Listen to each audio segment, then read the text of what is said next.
really thought you could just show up here. After all this time.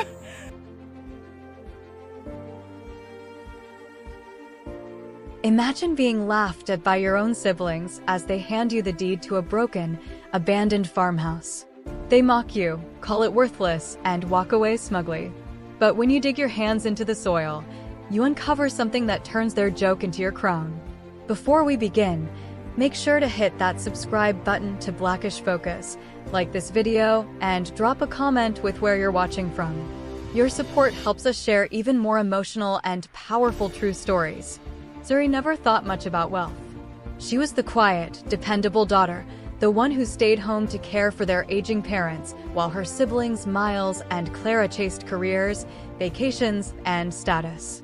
When their parents finally passed, the siblings gathered at the attorney's office for the reading of the will. Miles leaned back confidently, already expecting the luxury loft their father had often spoken about. Clara twirled her diamond bracelet, ready to secure the lakeside condo she had dreamed of renovating.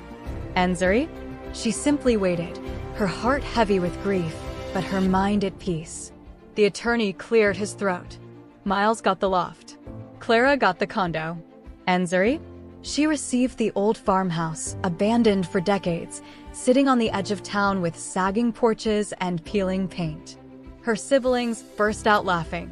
Miles leaned over and whispered, "Congratulations on your new kingdom of termites." Clara smirked and added, "At least you'll have company, mice and raccoons." They mocked her as though the farmhouse was a punishment. But Zuri accepted the brass key with grace. She didn't argue, didn't complain, and didn't let their laughter see her cry. She walked out holding the deed, not as a burden, but as a promise. When Zuri arrived at the farmhouse, the air was heavy with dust and silence.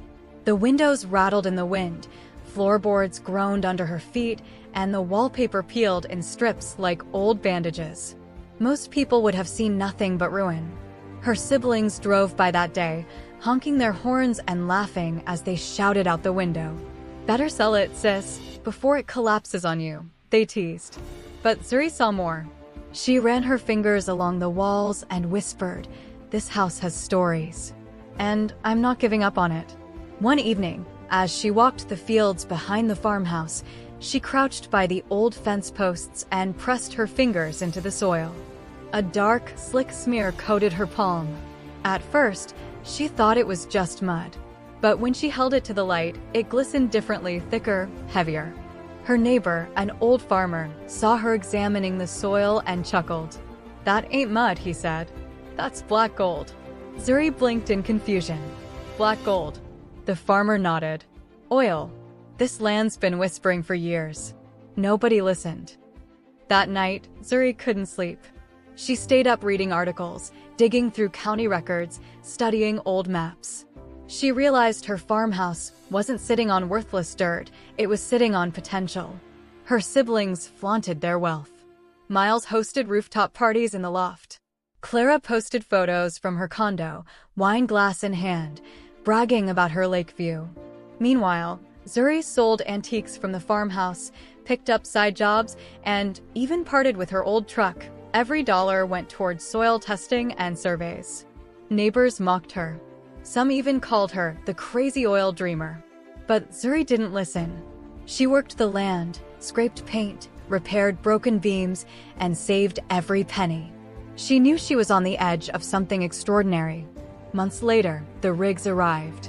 Workers drilled carefully, engineers tested samples, and Zuri stood on the porch, clutching the brass key in her hand like a good luck charm. When one of the workers examined the test tube, his eyes lit up. "Ma'am," he said, "you're sitting on something valuable. Oil." Beneath her farmhouse. Beneath the land her siblings had laughed at. Beneath the soil she had walked barefoot as a child. What they had mocked as worthless was now her fortune. Zuri didn't waste time. She signed fair contracts, ensured locals had jobs, and reinvested every check. Slowly, the farmhouse was transformed. The sagging porch was repaired, the peeling paint refreshed, and the land around it thrummed with activity. But more than wealth, Zuri built something bigger: respect.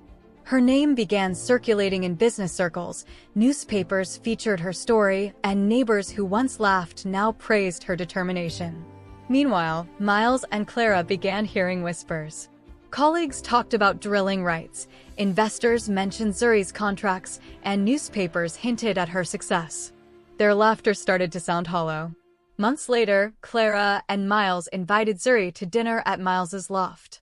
They dressed elegantly, set the table with candles and wine, and pretended to be gracious hosts. Clara leaned forward.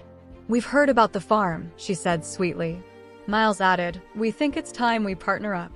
Family should stay united, don't you think?" Zuri looked at them calmly. She reached into her bag and pulled out the brass farmhouse key. She placed it on the table with a sharp clink. "When you gave me this," she said slowly, "you laughed. You thought you were handing me nothing. But I turned it into something. And I don't need your partnership." The room fell silent. Miles shifted uncomfortably. Clara's face flushed. Zuri stood, slipped the key back into her bag, and walked out without looking back. Zuri never gloated.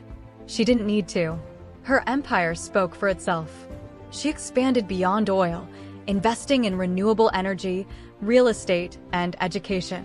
She created scholarships for children from families like hers, ensuring no one was mocked for starting with little.